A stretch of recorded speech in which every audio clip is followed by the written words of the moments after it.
열왕기하 2장 1절로 8절 말씀입니다. 열왕기하 2장 1절로 8절 말씀입니다. 이 계시의 말씀을 봉독할 때 살아계신 하나님의 음성을 모두가 들으실 수 있기를 바랍니다. 여호와께서 회오리 바람으로 엘리야를 하늘로 올리고자 하실 때에 엘리야가 엘리사와 더불어 길갈에서 나아가더니 엘리야가 엘리사에게 이르되 청하건대 너는 여기 머물라 여호와께서 나를 베델로 보내시느니라 하니 엘리사가 이르되 여호와께서 살아계심과 당신의 영혼이 살아있음을 두고 맹세하노니 내가 당신을 떠나지 아니하겠나이다 하는지라. 이에 두 사람이 베델로 내려가니 베델에 있는 선지자의 제자들이 엘리사에게로 나와 그에게 이르되 여호와께서 오늘 당신의 선생을 당신의 머리 위로 데려가실 줄을 아시나이까 하니 이르되 나도 또한 하노니 너희는 잠잠하라 하니라. 엘리야가 그에게 이르되 엘리사야 청하건대 너는 여기 머물라 여호와께서 나를 여리고로 보내시느니라. 엘리사가 이르되 여호와께서 살아계심과 당신의 영혼이 살아있음을 두고 맹세하노니 내가 당신을 떠나지 아니하겠나이다 하니라. 그들이 여리고에 이르매 여리고에 있는 선지자의 제자들이 엘리사에게 나와 이르되 여호와께서 오늘 당신의 선생을 당신의 머리 위로 데려가실 줄을 아시나이까 하니 엘리사가 이르되 나도 하노니 너희는 잠잠하라. 엘리야가 또 엘리사에게 이르되 청하건대 너는 여기 머물라 여호와께서 나를 요단으로 보내시느니라 하니 그가 이르되 여호와께서 살아계심과 당신의 영혼이 살아있음을 두고 맹세하노니 내가 당신을 떠나지 아니하겠나이다 하는지라. 이에 두 사람이 가니라. 선지자의 제자 50명이 가서 멀리 서서 바라보매 그 두 사람이 요단가에 서 있더니 엘리야가 겉옷을 가지고 말아 물을 치매 물이 이리저리 갈라지고 두 사람이 마른 땅 위로 건너더라. 아멘.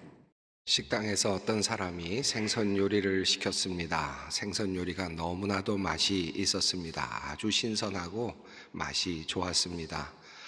돌아간 그 사람은 그 맛이 잊혀지지가 않아서 2주쯤 후에 다시 그 식당을 찾게 되었습니다. 그리고 같은 그 메뉴를 시키게 되었습니다.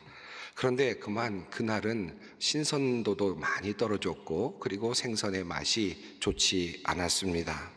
그래서 이 손님은 식당 주인에게 물었습니다. 지난 2주 전에 식당에서 이곳에서 요리를 시켰을 때는 참 맛이 좋았는데 왜 오늘은 이렇게 요리가 맛이 없지요? 라고 그렇게 물었습니다.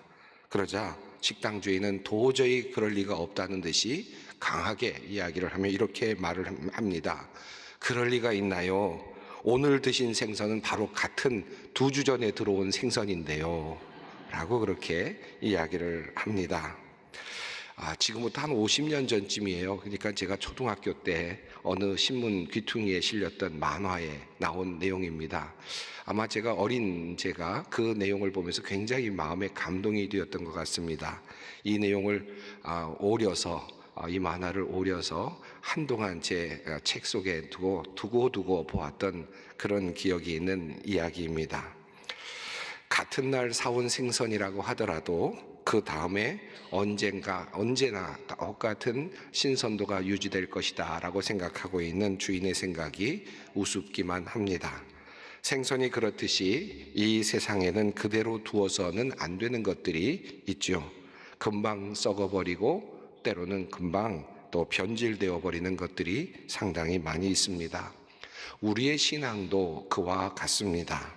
오래 같은 모양으로 둘 수 없는 것이 그저 그대로 방치해 두면 자칫하면 변질되고 또는 썩어 버릴 수 있는 것이 우리의 신앙이라고 할 수 있을 것 같습니다. 첫 출발이 좋았다고 해서 과정이 좋은 것도 아니고 결말이 좋은 것도 아닙니다. 우리의 신앙생활이 그러합니다. 처음에 예수를 믿고 또 예수님을 따르면서 아주 뜨거운 경험을 하였다 할지라도 그대로 방치되어 있다면 때로는 그것이 변질되고 때로는 다른 모습으로 나타나게 될 수도 있습니다. 이따금 만나는 교인들 중에 저희 교회 교인은 아닙니다만은 언제나 과거에 충성하고 열심히였던 신앙생활을 이야기하면서 자신이 지금도 그렇게 살고 있는 것처럼 착각하고 있는 분들을 종종 볼 때가 있습니다. 누구든지 섰다고 생각하는 사람은 넘어질까 조심하라는 성서의 말씀이 있습니다만은 우리들의 신앙생활이 그러합니다. 옛날에 내가 이렇게 멋진 신앙생활을 했는데, 우리가 이런 생활을 했는데 라고 생각하면서 마치 오늘도 내가 그와 같은 신앙생활을 하는 것처럼 착각하고 살고 있는 사람들이 참 많이 있습니다. 우리가 신앙생활을 하면서 그대로 있다 보면 자칫 우리들의 삶이 해이해지고 신앙적인 모든 삶의 모습이 약해질 때가 종종 있음을 우리는 우리의 삶 속에서 늘 경험하고 있습니다. 오늘의 본문 말씀은 엘리야가 하늘로 올라가는 모습입니다. 그리고 엘리사가 엘리야의 사역을 잇게 되는 과정에 대한 이야기입니다. 오늘 본문 말씀은 다음과 같이 시작이 되고 있습니다. 여호와께서 회오리 바람으로 엘리야를 하늘로 올리고자 하실 때에 엘리야가 엘리사와 더불어 길갈에서 나아가더니, 엘리야와 엘리사 모두 이제 엘리야가 하늘로 올리워질 것을 알고 있었던 것 같습니다. 오늘 본문을 읽으면서도 그 내용이 여러 번 나오고 있는 것을 확인할 수 있죠. 여러 가지 상황으로 볼 때 이미 엘리야는 엘리사를 자신의 제자로 삼고 또 그가 그를 이어갈 것을 알고 있었던 것 같습니다. 자, 그리고 엘리야와 엘리사는 이제 길갈을 떠나게 됩니다. 어디쯤 이르렀는지 모르겠지만 엘리야는 제자 엘리사에게 이제 너는 여기 남아 있어라 라고 그렇게 이야기를 합니다. 여기 머물러 있어라 라는 말을 하게 되는데, 성경을 보면 3번이나 계속해서 그와 같은 말을 하는 것을 보게 됩니다. 첫 번째로 그는 이렇게 말을 합니다. 나는 주님의 분부대로 베델로 가야 한다. 그러나 너는 여기에 남아 있거라. 엘리야는 자신을 따라오고 있는 엘리사를 향하여서 너는 여기 남아 있어라 라고 그렇게 말을 합니다. 자, 그리고 나서 또다시 그는 길을 가게 됩니다. 엘리사는 그럼에도 불구하고 그곳에 남아있지 않고 엘리야 스승을 따라가겠다고 강청하였습니다. 자, 그리고 나서 또다시 베델에 이르게 되고 또다시 여리고에 이르게 됩니다. 아마도 가는 곳마다 엘리야의 그 수련생들이 있었던 것으로 보아서 아마도 학교 수도원이나 또는 수련원과 같은 선지자 학교와 같은 그런 곳이 베델에 또는 여리고에 있었을 가능성이 높아 보입니다. 그런데 이 엘리야는 자신의 제자인 엘리사에게 그곳에 가서도 너는 여기 남아 있어라 라고 하는 그런 말을 계속해서 하게 됩니다. 그러나 엘리사는 스승의 살아계심을 두고 맹세합니다. 하나님의 살아계심을 두고 맹세합니다. 나는 결코 스승님을 떠나지 않겠습니다 라고 스승님의 그 마지막 명령을 어기고 있습니다. 왜 엘리사는 이와 같이 엘리야를 끝까지 따라가고자 했을까요? 그는 엘리야를 따라서 베델에서 여리고로 가고 있습니다. 그리고 또 요단강까지 따라가고 있습니다. 요단에 가까이 갔을 때 엘리야의 제자들이 50여 명까지 요단강을 따라 나왔습니다.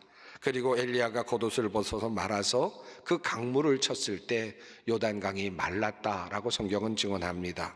그리고 그 마른 땅으로 엘리야와 엘리사가 건너갔다라고 성경은 증언하고 있습니다. 끝까지 엘리야를 따라가고 있는 모습입니다. 엘리사의 모습이죠.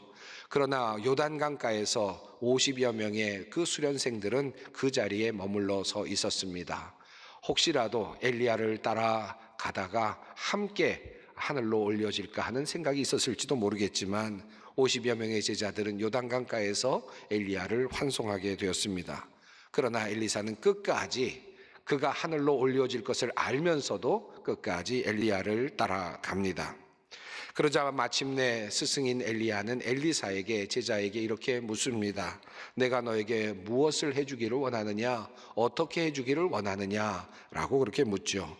그러자 엘리사는 말하기를 내가 스승님이 가지고 계신 능력의 갑절을 받기를 원합니다 라고 그렇게 이야기를 합니다.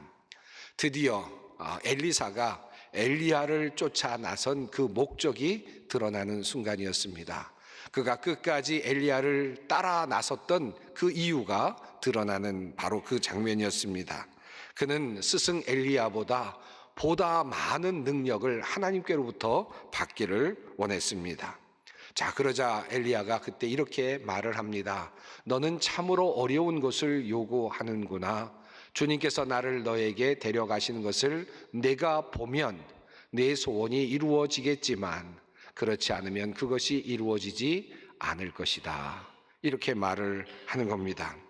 이 말의 뜻을 곰곰이 생각해 보면 이런 뜻이라는 것을 알게 됩니다. 이제 내가 나를 끝까지 따라오면 그러면 내가 그 능력을 받게 될 것이다 라는 말이죠. 내가 하늘로 올려지는 것까지 따라와서 보게 된다면 네가 원하는 그것을 얻게 될 것이다 라고 하는 엘리야의 스승의 말입니다. 조금 전까지 엘리야는 제자인 엘리사에게 너는 여기 남아 있어라. 길갈 부근에서 그랬고 베델 부근에서 그랬고 여리고에서 그랬고 또 요단 강가에서 그랬습니다. 넌 여기쯤에서 됐다. 이쯤에서 머물러 있어라. 이쯤에서 너희가 맡기는 그 수련생들을 교육하며 가르치며 그렇게 살아라 라는 의미로 너는 여기 남아 있어라 라고 그렇게 이야기를 했는지 모르지만 그러나 이제 마침내 엘리야는 그 비밀을 다시 말합니다. 이제 내가 하늘로 불려 올라가는 그것을 본다면 끝까지 나를 따르게 된다면 너는 그 능력, 네가 원하는 것을 얻게 될 것이다 라고 하는 말씀을 합니다. 자, 이 엘리야의 이야기 또 엘리사의 이야기 속에서 우리는 무엇을 배울 수 있을까요? 엘리사는 이미 엘리야를 이을 선지자로 이미 지목이 되어 있는 상태였습니다.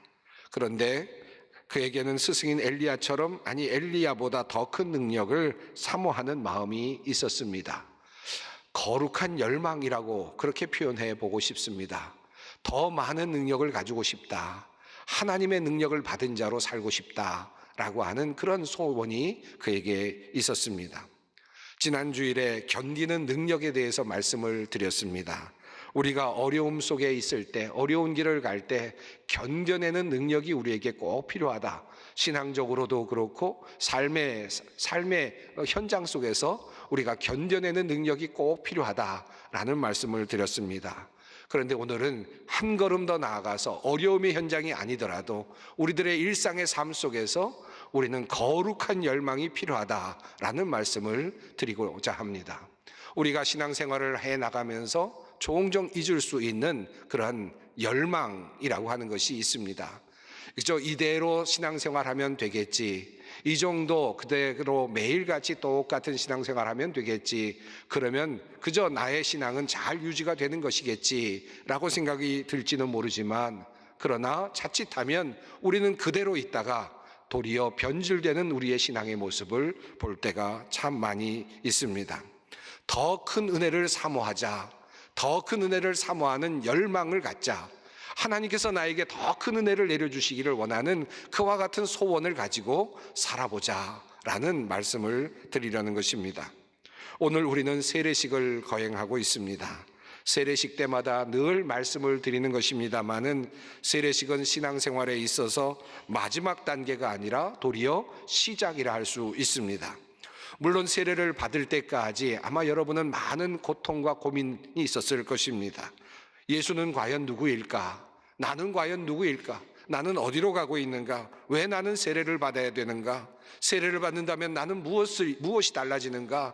나는 세례를 받고 어떤 것을 기대할 수 있는가? 아마도 많은 생각을 하시면서 세례의 자리에까지 이르렀을 것입니다. 이런저런 생각과 고민의 과정을 거쳐서 이곳에서 세례를 받은 분들은 이제 하나님을 믿기로 작정했고 예수 그리스도의 구속의 은혜를 받아들이기로 작정하였고 이제부터 성령께 나의 모든 것을 맡기고 살아갈 것을 결단하였습니다. 하지만 세례는 물론 하나님께 나를 온전히 맡긴다는 면에서 구원의 징표가 되고 하나의 매듭이 되기는 합니다마는 세례는 작은 믿음을 가지고 이제 더 큰 믿음으로 나아가는 순례의 출발이라고 할 수 있습니다. 내가 믿나이다 나의 믿음 없는 것을 도와주소서라고 말했던 귀신 들린 아이를 두었던 아버지의 이 고백이 바로 우리의 고백이 아닐 수 없습니다. 내가 믿나이다 세례를 받을 만큼 믿나이다. 내가 교회에 나올 만큼 믿나이다. 그러나 나의 믿음 없음을 도우소서. 나의 믿음을 더 크게 해 주십시오.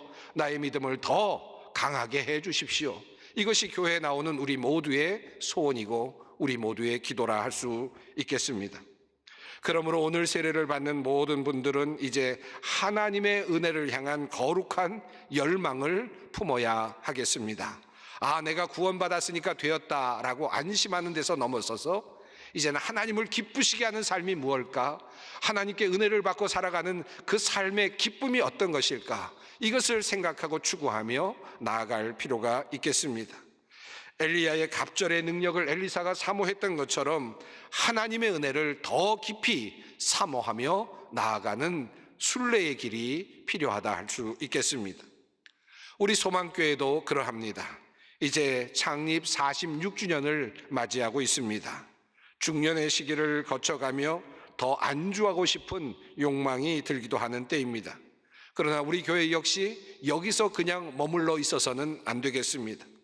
연초에 말씀드린 것처럼 우리들의 신앙의 퀀텀 점프가 필요합니다. 거룩한 열망이 필요하다 하겠습니다. 세상의 성공을 위한 열망이 아니라 하나님의 자녀로서 정말 뜻깊게 살아가고 싶어하는 열망, 하나님의 능력을 경험하며 이 땅에서 하나님의 나라를 소망하며 기쁨으로 살아갈 수 있는 열망, 이 열망이 우리에게 필요합니다. 더 깊은 곳으로 더 가까이 주님께 나아가고자 하는 거룩한 소원, 열망이 우리에게 필요합니다. 그렇다면 우리는 어떻게 그 열망을 이룰 수 있겠습니까? 오늘 엘리야와 엘리사의 모습에서 중요한 한 가지 단서를 볼 수 있습니다. 엘리야는 끊임없이 하나님의 부르심을 따라 베델로, 여리고로, 요단강으로 움직이는 사역자의 모습을 보여주고 있습니다. 표면적으로 본다면 엘리사는 엘리야를 끝까지 따라감으로 사모하던 갑절의 은혜를 받았다고 할 수 있겠습니다. 자, 그렇다면 그렇게 엘리사처럼 끝까지 따라가는 것은 도대체 어떤 것일까요? 엘리사가 엘리야를 따라갔던 것은 오늘날 우리들에게 어떤 의미가 있습니까? 어떤 한 목회자를 따라 나서는 것일까요? 어떤 유능한 어떤 설교자를 따라 나서는 것일까요? 어떻게 하는 것이 바로 엘리사가 엘리야를 따라가는 것과 같은 삶일까? 능력을 입는 삶일까 하는 것입니다.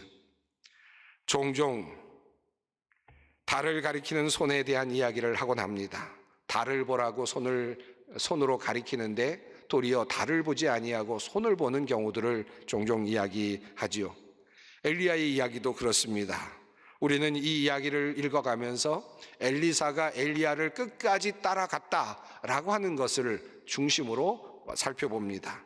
그리고 따라가는 것이 무엇일까에 대해서 생각을 하죠. 자, 끝까지 따라가는 것, 엘리사가 엘리야를 따라가는 그 끝까지 따라가는 것의 의미는, 본래적 의미는 무엇일까요? 이 이야기 속에 정작 중요한 것이 한 가지 숨겨져 있습니다. 엘리야는 자신이 지역으로 이동을 할 때마다 이렇게 말을 합니다. 여호와께서 나를 베델로 보내시느니라. 여호와께서 나를 여리고로 보내시느니라. 여호와께서 나를 요단으로 보내시느니라. 이는 엘리야가 끊임없이 하나님의 음성을 듣고 움직이고 있었다는 사실을 보여주고 있습니다.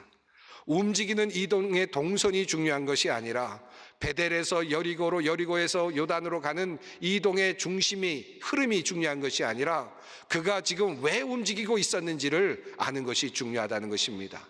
그는 하나님의 음성을 들었습니다. 베델로 가라는 하나님의 음성을 듣고 그는 순종합니다. 그리고 또 여리고로 가라는 하나님의 음성을 듣고 순종하지요. 그리고 또 다시 이제 요단으로 가라는 하나님의 음성을 듣고 그 음성에 순종을 하는 것입니다. 이것은 엘리야가 끝까지 끊임없이 하나님께서 그를 하늘로 불러 올리시는 그 순간까지 하나님의 음성을 청종하며 그 뜻에 순종하며 살고 있었다는 사실을 보여주고 있습니다. 이 부분을 조금 더 분명하게 하기 위해서 세번역은 이렇게 번역하고 있습니다. 나는 주님의 분부대로 베델로 가야 한다. 나는 주님의 분부대로 여리고로 가야 한다. 나는 주님의 분부대로 요단강으로 가야 한다.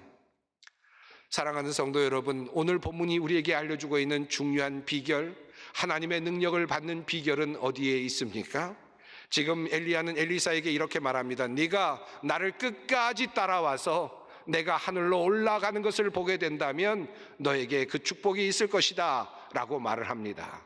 하늘로 올라가는 장면, 그 신비한 것을 보게 되는 것 때문에 그와 같은 일이 일어난다는 말씀일까요? 그것이 아닙니다.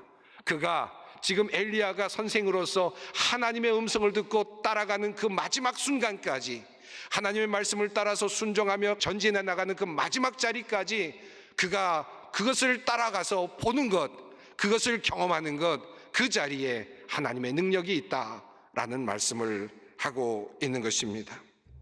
이것이 바로 능력을 받는 비결입니다. 엘리야는 끝까지 하나님의 말씀에 순종하며 나아갔고, 그리고 마침내 하늘로 올려져서 그리고 하나님의 품에 안기는 그런 자리까지 나아가게 됩니다. 우리의 거룩한 열망은 그러므로 하나님의 말씀을 따라 살아가는 데 있습니다. 여러분, 우리의 거룩한 열망이 환상을 보는 것이나, 우리의 거룩한 열망이 하늘로 누군가가 올려지는 것이나, 우리의 거룩한 열망이 하늘에서 무엇이 떨어지는 것에 있는 것이 아니라는 사실을 기억하십시다. 마치 그런 것처럼 보이지만 정작 이 성경이 우리에게 말씀하고 있는 내용은 하나님의 세미한 음성을 따라 지금 전진하고 있는 엘리야의 모습, 그 자리, 바로 그것을 따라가라는 엘리야의 말씀인 것입니다. 이것이 바로 하나님의 음성이기도 합니다. 우리는 때로는 신앙적으로 안주하고 싶을 때가 있습니다. 너는 여기 그냥 남아있어라. 이 정도도 괜찮다. 여기 남아있어라. 베델쯤에 남아있어도 좋다.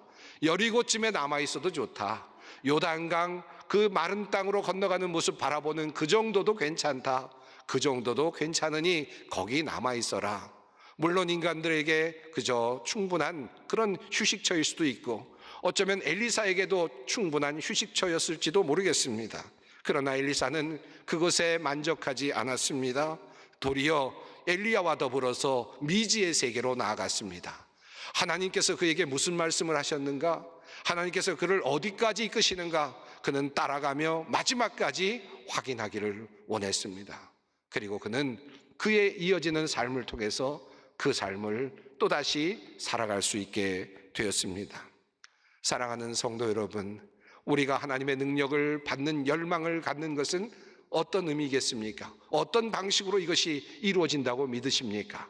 하나님의 말씀을 따라 사는 것입니다. 하나님의 말씀을, 세미한 음성을 우리의 귀에만 듣는 것이 아니라, 들리게 하는 것이 아니라, 우리의 마음에만 들리게 하는 것이 아니라 우리의 삶으로 살아내는 것입니다. 그 자리에 하나님의 능력의 비밀이 숨겨져 있습니다. 사랑하라고 하는 이 말씀에 순종하며 사는 것, 희생하라는 이 말씀에 순종하며 살아가는 것, 화목하라는 이 말씀에 순종하며 살아가는 것, 하나님의 말씀을 읽고 묵상하며 살아가라는 이 말씀에 순종하며 살아가는 그 길, 그곳에 하나님의 능력이 담겨져 있고 숨겨져 있습니다. 46주년 소망교회 창립 기념주일을 보내면서 사랑하는 모든 소망교회에 속한 성도 여러분에게 부탁드립니다. 우리 모두 거룩한 열망을 함께 나누십시다. 이제 하나님을 향한 열정을 다시 한번 새롭게 하십시다. 말씀 앞으로 다가가서 그저 교회에 나왔다 들어가는 그런 삶이 아니라 말씀 붙잡고 말씀에 가까이 다가가며 그 말씀을 따라 살아감으로 하나님의 능력을 경험하며 살아가는 우리 모든 성도 여러분들이 되시기를 간절히 소망합니다. 기도하겠습니다. 하나님 아버지, 우리에게 주신 수많은 축복들에 대하여 감사드립니다. 누구보다 아름다운 교회, 즐거운 교회, 행복한 교회에서 주님을 섬기게 하셨습니다. 하지만 돌이켜보건대 주님께 멋진 열매를 맺어 드린 것은 많지 않습니다. 그저 즐거웠고 좋았습니다. 행복했습니다. 그것으로 만족했습니다. 그것으로 감사했습니다. 그러나 이 좋은 기회들을 주님을 향한 기회로 만들지 못했습니다. 우리의 허물을 용서하여 주시옵소서. 다시 한번 우리에게 주신 주님의 소명을 생각해 하시고 다시 새로운 열정이 솟아나게 하여 주시옵소서. 이 새로운 마음이 교회 창립 46주년을 지나는 우리 소망의 모든 성도들 가운데 새롭게 움트게 하여 주시옵소서. 예수님의 이름으로 기도드립니다. 아멘.